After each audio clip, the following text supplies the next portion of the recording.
God, इसकी खांसी फिर से शुरू हो गई।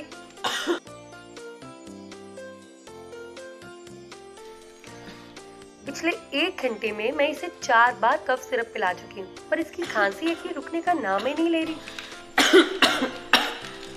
भाभी, आपने घर में किसी चीज का कोई कॉम्प्रोमाइज नहीं किया है। घर की हर चीज परफेक्ट है, पर जब बात आती है अपने बच्चों की हेल्थ की, तो हम कॉम्प्रोमाइज क्यों करते हैं?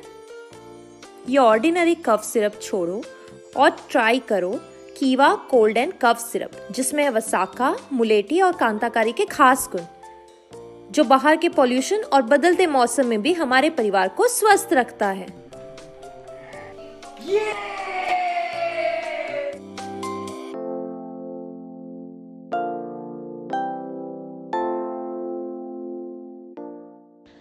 कीवा कफ सिरप एक आयुर्वेदिक औषधि है, जिसमें वसाका, मुलेठी, कांताकारी, लसूदी, भ्रांगी, हंसराज, काइफल जैसी प्राकृतिक जड़ी बूटियों का मिश्रण शामिल है, जो सर्दी, खांसी, गले में खराश, फ्लू आदि के इलाज के लिए जाना जाता है।